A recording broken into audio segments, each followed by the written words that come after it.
आज हम लोग क्या कवर करने वाले हैं? मध्यकालीन भारत के इतिहास को। तो इसे पढ़ने के लिए थोड़ा हम जूम कर देते हैं ताकि आपको फॉन्ट जो है वो एकदम से क्लियर दिखाई दे। तो मध्यकालीन भारत के इतिहास में हम पढ़ते ही हैं 707 ईस्वी से, यानी लगभग रख लीजिए 700 ईस्वी से लेकर 1600 ईस्वी तक के इतिहास को हम इसमें पढ़ते हैं। जब औरंगजेब की 1707 ईस्वी में जब औरंगजेब की मृत्यु हो जाएगी तो यहाँ से ईस्ट इंडिया कंपनी का वर्चस्व आ जाएगा, यानी जो ईस्ट इंडिया कंपनी है वो भारत में आ जाएगा। तो उसके बाद वाले जो समय का खंड है, कालखंड है, उसको हम आधुनिक भारत के इतिहास में पढ़ेंगे। तो चलिए शुरू कर लेते हैं 700 ईस्वी से 1707 ईस्वी तक के इतिहास को पढ़ने की प्रक्रिया को। तो ये एनसीईआरटी बेस्ड क्वेश्चन है। तो इसमें हम चलिए पहला जो चीज है जो इतिहास में हम लोग पढ़ते हैं तो ये शुरू होता है मुस्लिम आक्रमण से। तो भारत पर आक्रमण करने वाला प्रथम मुस्लिम आक्रमणकारी मूलतः कहाँ के निवासी थे? तो ये अरब के निवासी थे। जब अरब के वासी यहाँ आक्रमण किए तो हमारे जो भारतीय संस्कृति और समाज था उस पर बहुत गहरा प्रभाव पड़ा। तो इस प्रभाव को भी आप अध्ययन करेंगे और साथ साथ उसे समझने की कोशिश करेंगे कि क्या क्या प्रभाव हुआ, क्या परिवर्तन हुआ, क्या समाज में परिवर्तन आए। तो चलिए वीडियो को आगे बढ़ाते हैं। दूसरा है कि वर्ष 711 में भारत पर सर्वप्रथम मुस्लिम आक्रमण किसके नेतृत्व में किया गया? तो ये अबैदुल्लाह के नेतृत्व में किया गया। वर्ष 712 में मोहम्मद बिन कासिम ने सिंध के राजा दाहिर को पराजित कर थट्टा के समीप स्थित देवल बंदरगाह को अपने अधिकार में ले लिया था। अगले पॉइंट की तरफ हम लोग बढ़ेंगे। अगला पॉइंट है सिंध के क्षेत्र में मोहम्मद बिन कासिम ने अंतिम विजय किस नगर पर प्राप्त की थी? तो यह था मुल्तान, जिसे स्वर्णगिरी के नाम से भी जाना जाता था। भारत में जजिया कर लगाने वाला प्रथम शासक कौन था? तो जजिया कर सर्वप्रथम लगाया मोहम्मद बिन कासिम ने। जजिया कर को समझ लेते हैं कि जजिया कर क्या था। तो जजिया कर एक धार्मिक कर था जो गैर मुसलमानों पे लगाया जाता था, यानी वैसे लोग जो इस्लाम को नहीं मानते थे उन्हें एक कर देना होता था अपने धर्म के लिए, यानी दूसरे धर्म को मानने के लिए उन्हें जजिया कर देना पड़ता था। चलिए अगला पॉइंट की तरफ बढ़ते हैं। सिंध क्षेत्र में अरबों द्वारा किसका प्रचलन प्रारंभ किया गया?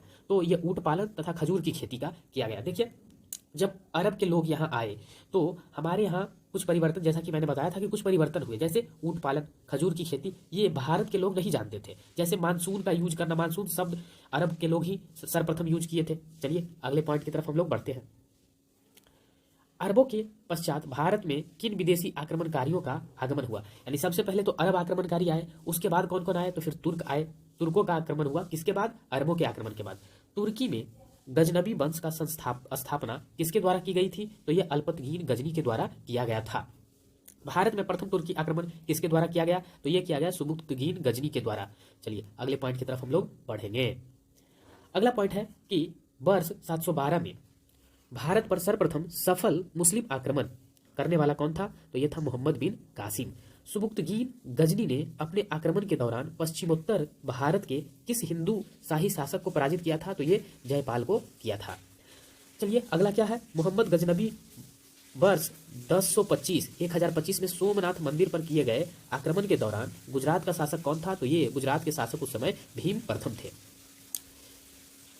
आगे है मोहम्मद गजनबी ने भारत पर 1000 से 1027 के मध्य 17 बार आक्रमण किया। इसके आक्रमण का मुख्य उद्देश्य भारत से धन संपदा को लूटना तथा साम्राज्य की स्थापना करना था। नेक्स्ट पॉइंट की तरफ हम लोग।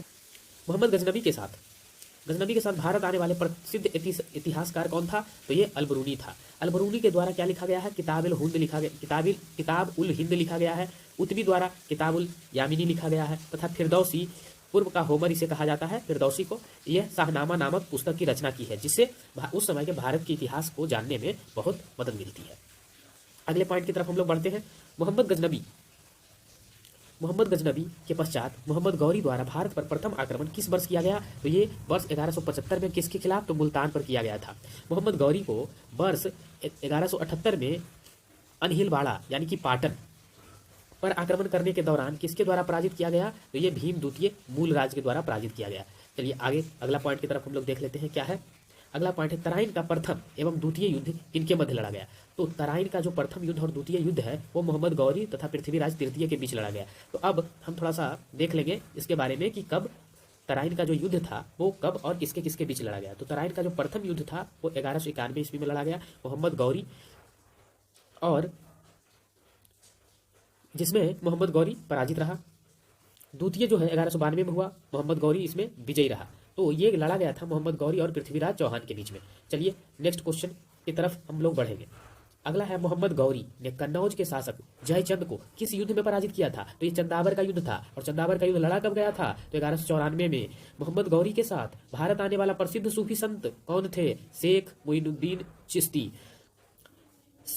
सिक्कों पर देवी लक्ष्मी की आकृति किस मुस्लिम शासक के द्वारा बनवाई गई थी? तो ये बनवाई गई थी मोहम्मद गौरी के द्वारा। इसकी मूर्ति तो देवी लक्ष्मी की। अब देखिए, बख्तियार खिलजी मोहम्मद गौरी का एक साधारण दास था जिसे बंगाल और बिहार पर विजय प्राप्त की। इसने अपने आक्रमण के दौरान नालंदा एवं विक्रमशिला विश्वविद्यालय को नष्ट कर दिया था। मोहम्मद गौरी की मृत्यु के पश्चात उसके साम्राज्य पर किन तीन गुलामों द्वारा नियंत्रण स्थापित किया गया?